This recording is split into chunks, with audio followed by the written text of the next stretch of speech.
The ANC's KwaZulu-Natal Elective Conference has been postponed indefinitely due to ill discipline between the factions supporting President Cyril Ramaphosa and its rival Nkosazana Dlamini-Zuma's group in the province. Chaos erupted on Monday afternoon in Howick, KZN, when the two sides had a standoff, and according to reports, several rounds of ammunition were fired. Now, in January, the ANC National Executive Committee, or NEC, suspended the Provincial Executive Committee after a court nullified the November 2015 Provincial Elective Conference. Joining us now, we've got political analyst Xolani Dube to try and give us a little bit of an understanding as to what is going on and the way forward for all of this. Xolani, thank you very much for joining us here on the program. You are most welcome. Let me also greet the viewers at home.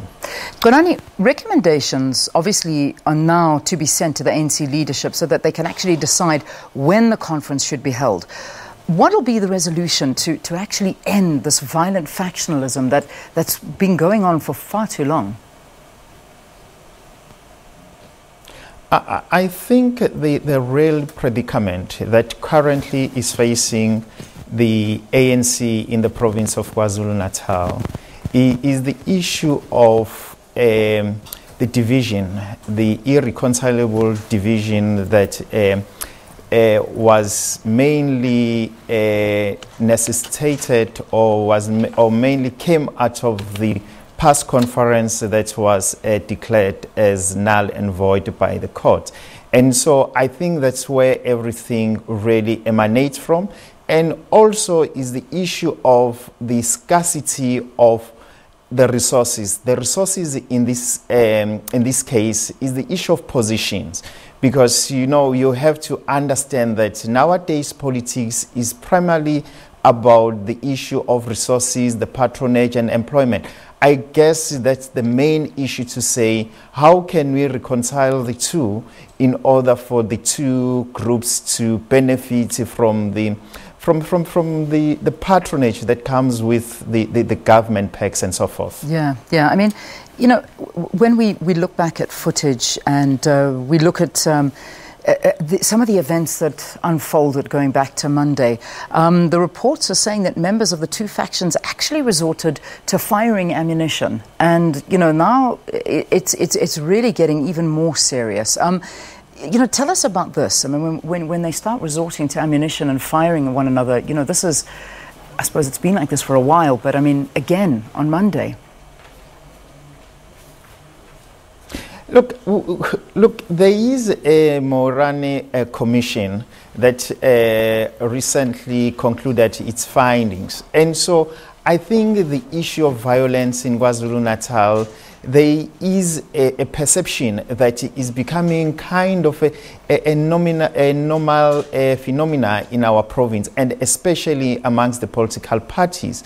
And so the question that we have to ask ourselves, how the ANC is going to untangle itself from such kind of a predicament that previously was associated with a certain political party, but now is found within the ANC. As I've said, the ANC as the ruling party in our province, the fight has nothing to do with the society's advancement, with the issues of social justice, but is the issue among themselves, the members of the ANC, who are fighting over the resources.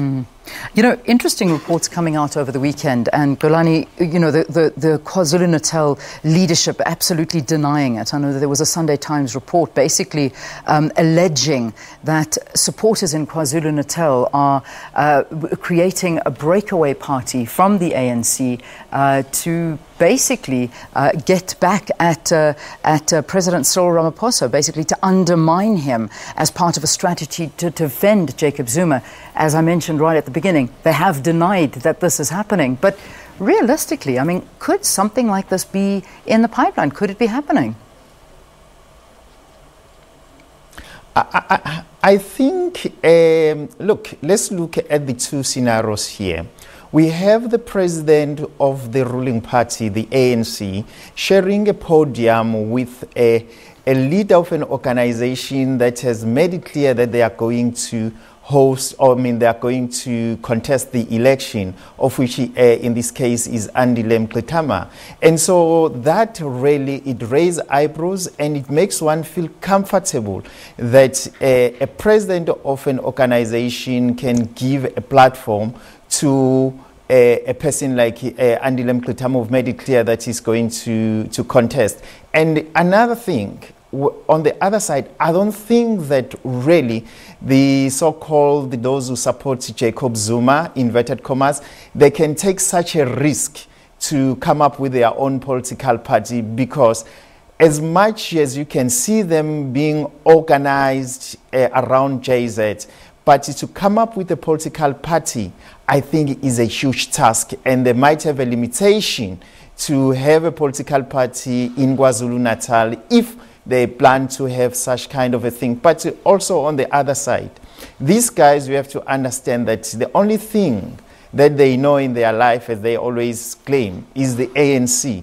And so they know the ANC because the ANC is providing them such a kind of livelihood. And so I don't think that they can risk to do away with such a secured livelihood and start something that they have no clue where it might end up. Yeah. Let's just wrap this up and talk about this factionalism and it's now indefinite postponement. Firstly, and very quickly, if you could answer this for me, who is going to be the significant loser here? Who is going to be dealt the biggest blow out of this?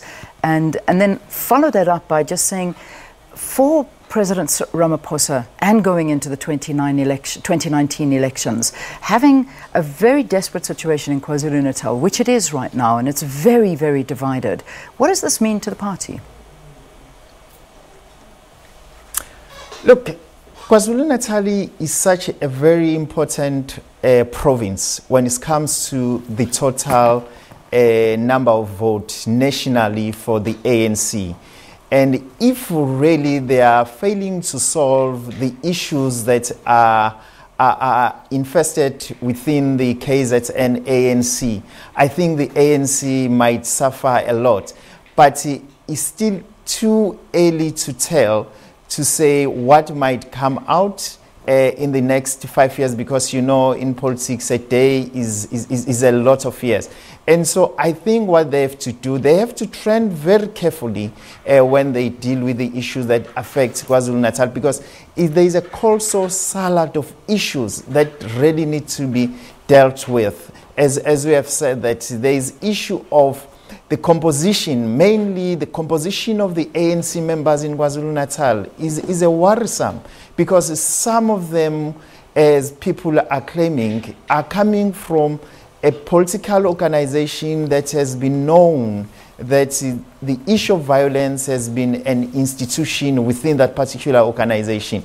And so they are moving around looking for opportunities wherever they can find. And so in this case, the ANC is the magnet for them where they can find such kind of opportunities. And so it can take whatever that they can do in order to make sure that they still benefit out of the ruling party as much they've been benefiting out of the previous ruling party. As you know, that IFP, even in our province, when it was in government, there was a lot of violence within the organization, and now we see the same thing in the ANC. And so it's really worried us why, when a governing party in KwaZulu-Natal is in such a turmoil, and why if an organization become a governing party in KwaZulu-Natal and then is involved in such kind of violence amongst its members. All right, we leave it there. Xolani, thank you very much for talking to us. Xolani Dube is a political analyst